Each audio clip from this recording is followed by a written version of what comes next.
E este é o som do Domínio da Guerra das Manhãs 360, sempre com o Major-General José Arno Moreira. Bom dia, bem-vindo. Bom dia a todos. Não quero mais lembrar que, para além da rádio, também nos pode acompanhar em direto através do Facebook, YouTube ou site do Observador. General, depois de meses de discussão, o Congresso dos Estados Unidos lá aprovou finalmente um apoio muito significativo à Ucrânia e Joe Biden já autorizou o fornecimento do primeiro lote de equipamentos militares.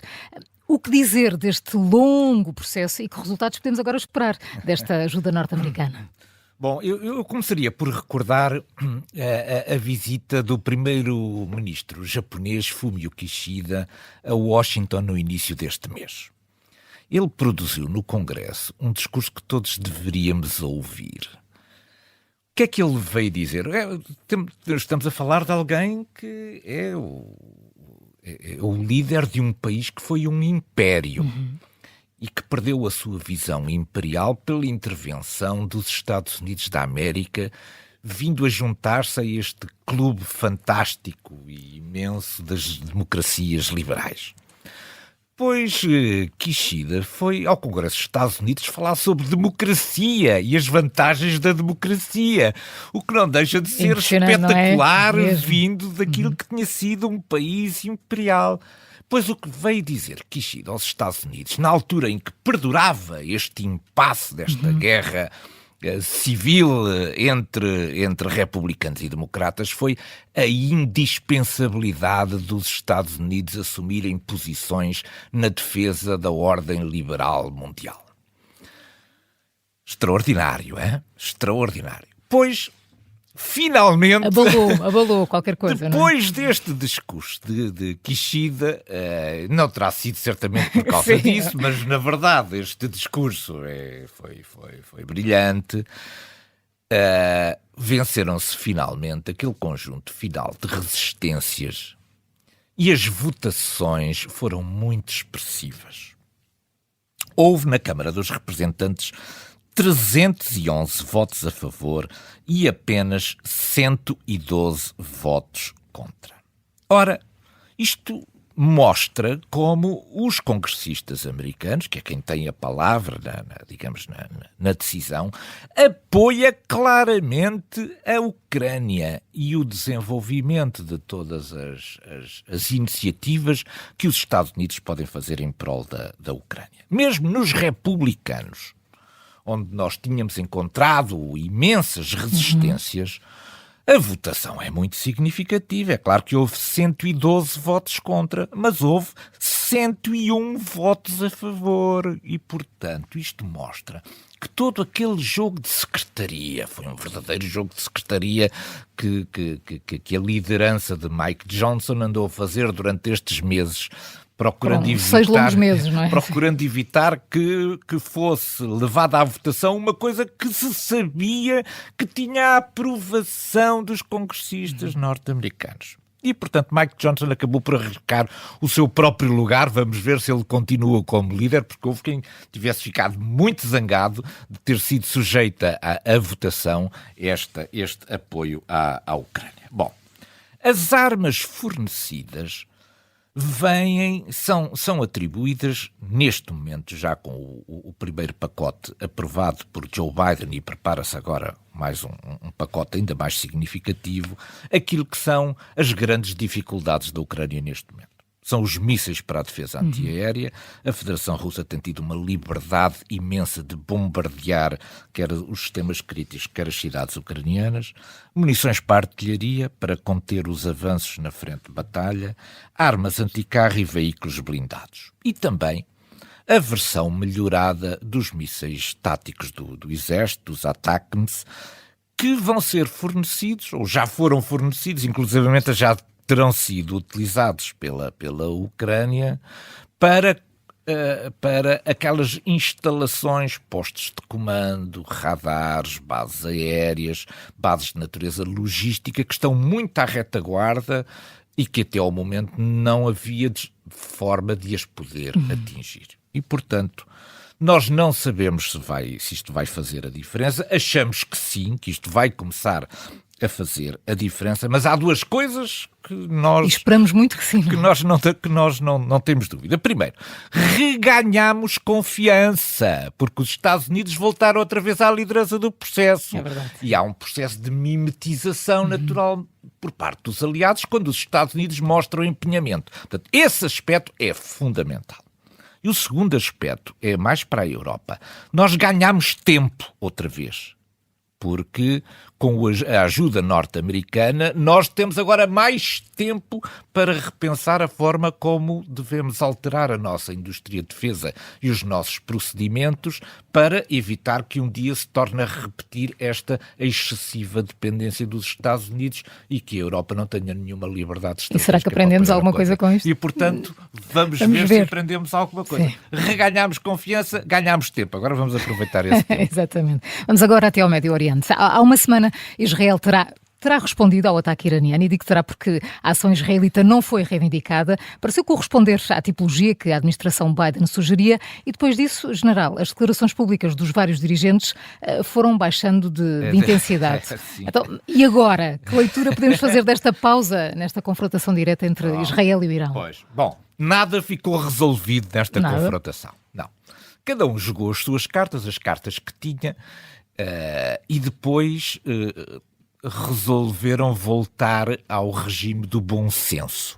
O bom senso era aquilo que a administração de Joe Biden já vinha pedindo há muito tempo e que, aliás, desde a primeira hora, desde o 7 de outubro, se tinha esforçado por aplicar, que era evitar que aquele conflito em Gaza pudesse ter repercussões num conflito maior de âmbito regional no Médio Oriente. E, portanto, para isso, Joe Biden lançou todos os trunfos que tinha na sua mão, inclusivamente aquela ajuda extraordinária ad hoc que foi feita por uma coligação inventada no momento para defender Israel, que lhe deu também poder negocial sobre Israel. Bom, porquê é que a situação desescalou? Porque houve 3 passos aqui que são importantes. O primeiro é: Israel não reivindicou o ataque. Portanto, ficou assim, não é? Exatamente. Aconteceu. Não digo nada, não digo que fui eu, não digo o que fiz, e, portanto, isso permitiu salvar a face dos dirigentes iranianos, porque se Israel tivesse sido muito assertivo, nós provávamos a nossa isto obrigaria a uma nova resposta por parte do Irão. Portanto, a não reivindicação do ataque permitiu arranjar uma escapatória para o regime iraniano também poder conter a sua inflamada opinião pública. Depois, o Irão desvalorizou os vetores de ataque. Isto é, entendeu que isto tinham sido apenas uns ataques com os drones, uma espécie de drones improvisados, e que, portanto, nem sequer tinha sido uma resposta de natureza militar. Portanto, não se via obrigado a responder. E depois, também não foram difundidas imagens da destruição. Nada. Portanto, nós ficámos sem saber a dimensão, não é? A dimensão daquilo que aconteceu. Tudo isto permitiu gerir depois as respectivas opiniões públicas e diminuir a intensidade dos discursos verbais de ataque. E, portanto, o bom senso acabou por imperar.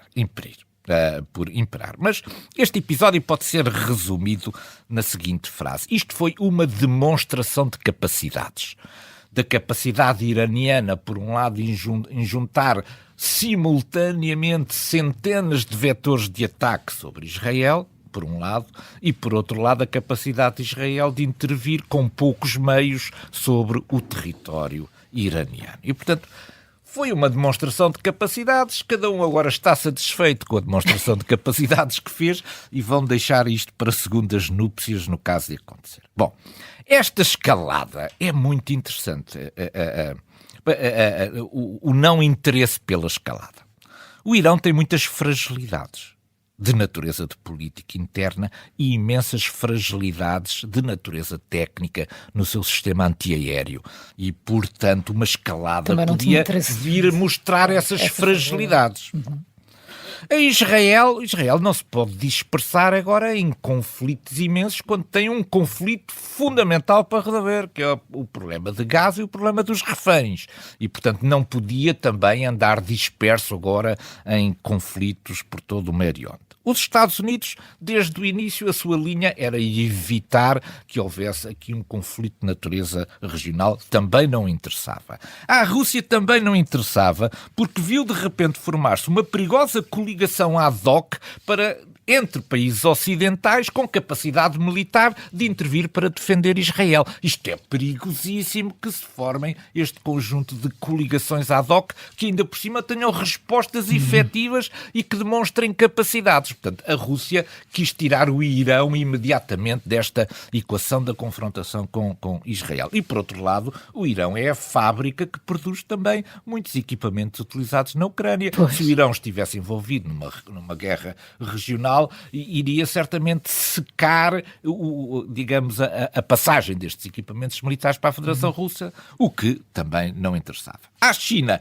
nada disto interessava, porque isto estava a afetar o comércio mundial, as companhias internacionais de navegação foram obrigadas a fazer grandes desvios novas rotas, pelo não é? sul da África, isto incrementa os preços, isto é contrário à recuperação económica da China. Isto é um dos raros casos na política internacional em que estão todos de acordo em que não deve haver escalada. Isto é dos Fiquem poucos por aí, casos não é? que fica mesmo por aqui. Todos têm Só suas interessava razões. a meia dúzia de ativistas fanáticos que gostam de ver fogo em todo lado. Mas, na verdade, para o sistema internacional, esta escalada não interessava, ainda bem que imperou o bom senso. Ainda bem. E adiada essa escalada com o Irão, Israel prepara-se para intervir sobre Rafah. General Arnaud Moreira, como é que se explica esta pausa operacional e porquê é que não se conhecem progressos nas negociações com o Hamas?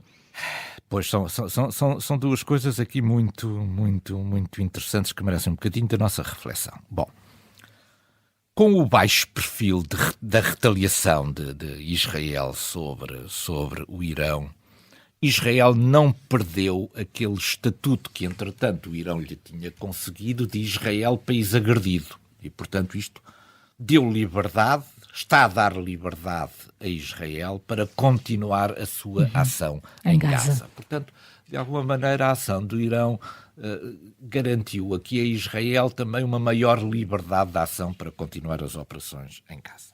O Hamas tinha esperança nesta escalada, porque achava que se esta escalada se efetivasse e se prolongasse, a Israel teria que necessariamente abrandar as suas operações na faixa de Gaza para um conflito de natureza regional muito mais sério com o Irão. Portanto, Hamas era dos poucos que estava interessado em que esta escalada continuasse. Por outro lado, também sabia que enquanto esta tensão existisse, o Hamas não tinha que fazer concessões nem entrar em negociações e, por isso, o processo de negociações, das negociações entre o Hamas e Israel, conheceu aqui uma pausa efetiva porque o Hamas pensou, bom, está aqui aberta uma nova janela de oportunidade, eu se calhar não tenho que fazer concessões porque Israel vai estar entretido aqui numa guerra de natureza regional que lhe vai concentrar, certamente, preocupações e recursos.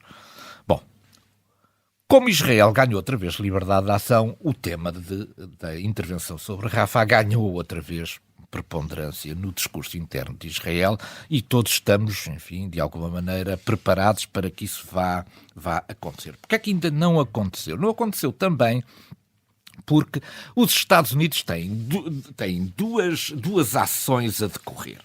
A primeira ação tem a ver com esta intervenção em Gaza. Os Estados Unidos querem ver o planeamento da operação em Gaza.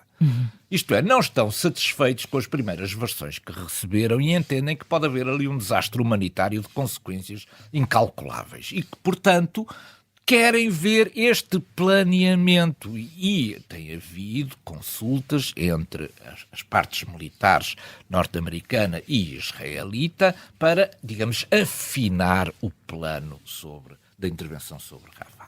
Essa é uma questão. A outra é que os Estados Unidos estão preocupados com a entrada da ajuda humanitária na faixa de Gaza. E entendem que os dois problemas estão intimamente ligados. E começaram a construir agora um porto artificial, que permita libertar a ajuda de todos estes constrangimentos que as fronteiras terrestres e os sistemas de verificação até ao momento têm acarretado. E, portanto, a alternativa de descarregar diretamente num porto artificial e depois transportar a partir desse porto para dentro de Gaza permite vencer todas aquelas imensas distâncias que vão desde os pontos de entrada na fronteira até o interior da faixa de Gaza, sobretudo na parte norte, onde esse apoio chega com muita dificuldade. Portanto, digamos, estas são as duas razões que têm impedido ou têm demorado esta intervenção. Mas esta intervenção vai certamente acontecer porque já se viu também que o Hamas não vai negociar se não estiver sob pressão militar. E essa pressão militar é exatamente a atuação de Israel sobre o sul da faixa de Gaza e sobre a cidade de Rafah.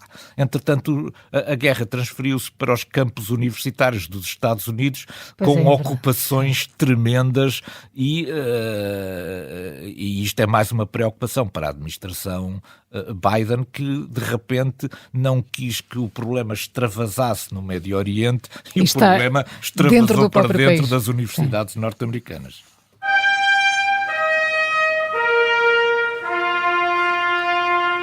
General, esta semana a nossa cortina de fumo está materializada na desvalorização feita pelas autoridades russas da importância do apoio aprovado pelo Congresso norte-americano à Ucrânia. Até se disse que afinal o dinheiro era escasso. O que é que se passa por trás de todo este fumo? Bom, bem-vindos à Semana da Desinformação. Esta foi a Semana da Desinformação e houve três narrativas, que foram colocadas a correr, sobretudo no mundo ocidental, por Moscovo. Essas três narrativas são todas elas interessantes. Primeiro, este apoio é desnecessário e não vai mudar nada. Bom, isto é o mantra de todas as declarações russas. Façam o que fizerem, a guerra está decidida, seja qual for o valor, o apoio militar. Sim. Isto é apenas propaganda externa.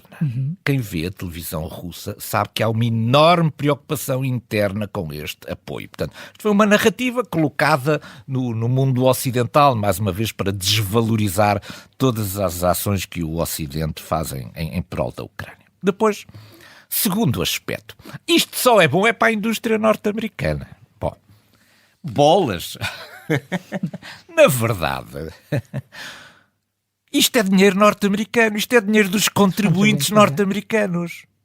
Então não é que os contribuintes norte-americanos vão contribuir para a sua própria indústria. Há algum mal nisto. Isto é, quando a Federação Russa vende equipamentos russos para todas as guerras que existem em todo o mundo, o dinheiro não regressa também à indústria militar russa. O que é que isto tem de errado? E que isto não é dinheiro dos cidadãos europeus que vai ser emprego na indústria americana. É dos próprios. Isto é dos próprios americanos que vão gastar o dinheiro. Portanto, é muito natural que comprem material americano, que ainda por cima é sofisticado, tecnicamente evoluído e adequado às condições da guerra na Ucrânia, para apoiar a Ucrânia. Portanto, esta coisa, isto é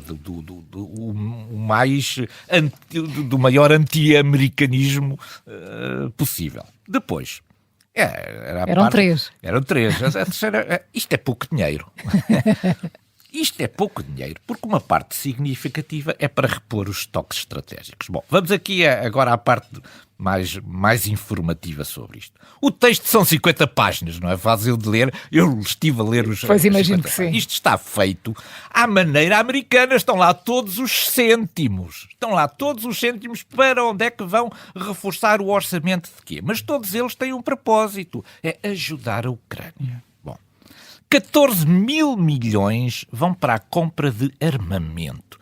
14 mil milhões é uma brutalidade de dinheiro.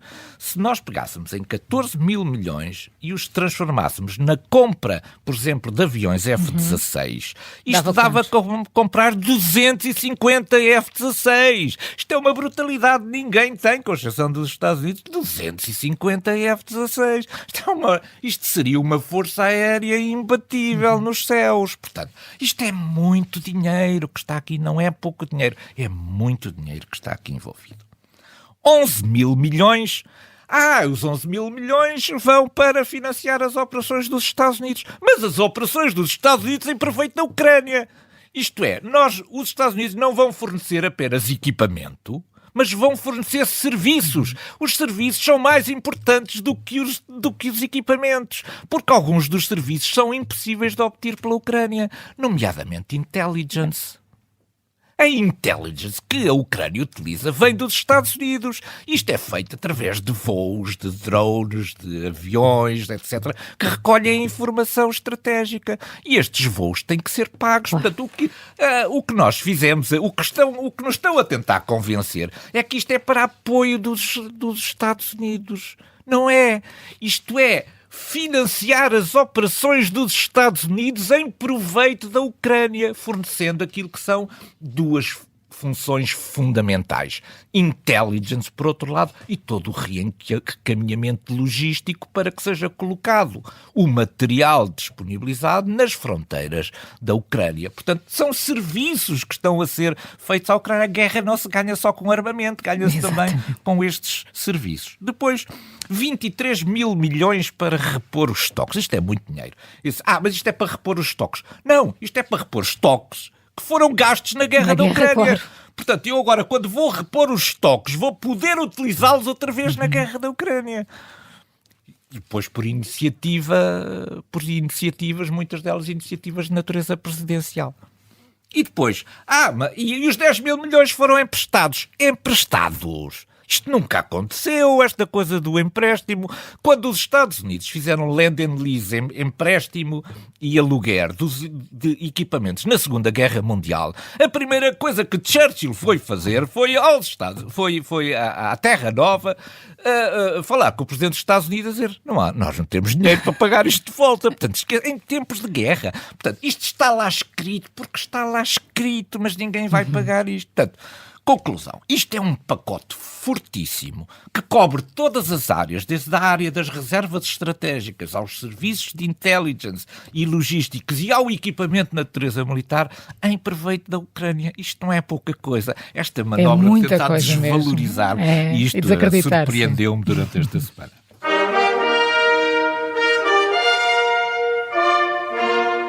E hoje o nosso ponto de mira está colocado na chegada à China de Antony Blinken, o secretário de Estado norte-americano. A agenda terá certamente os mais diversos assuntos para discussão e negociação com as autoridades de Pequim. Embora as expectativas pareçam reduzidas, general, o que é que podemos esperar desta visita? Pois, Blinken para já foi recebido sem passadeira vermelha, nem bandas, nem nada. Foi recebido ali diretamente no alcatrão da pista por um funcionário chinês para marcar para marcar o nível o nível das negociações. Bom, as coisas estão realmente complicadas entre os Estados Unidos e a China, não apenas do ponto de vista da gestão comercial daquilo que é a concorrência, que ambos estão à procura de encontrar aqui pontos de aproximação que evitam que esta concorrência passe a uma confrontação, mas também e sobretudo de ordem geopolítica geral. O que os Estados Unidos querem é que a Federação Russa não receba armamento por parte da China. E está muito preocupado com a entrega de muitos componentes por parte das empresas chinesas à Federação Russa para o fabrico desses armamentos. Depois, gostariam de ver alguma ação de moderação da China relativamente ao Irão e aos Houthis. E depois, perceberem se há influência ou não da China na Coreia do Norte. A Coreia do Norte parece estar em roda livre. E, sobretudo, prevenir aqui uma escalada por causa de 3 irritantes que vão aparecer. A ameaça de banir o TikTok nos Estados Unidos. Sim, muito se tem falado. Explicar os 8 mil milhões para o Indo-Pacífico que foram aprovados pelo Congresso e antecipar a reação de 20 de maio, quando toma posse William Lai, que é o novo presidente pró-independência de Taiwan. E, portanto, em termos preventivos, Biden foi lá tentar explicar qualquer coisa. Ainda vamos tentar voltar a falar sobre isto na próxima semana. General Arnaud Moreira, muito obrigada por mais um Minuto da Guerra. Bom fim de semana. Muito obrigada.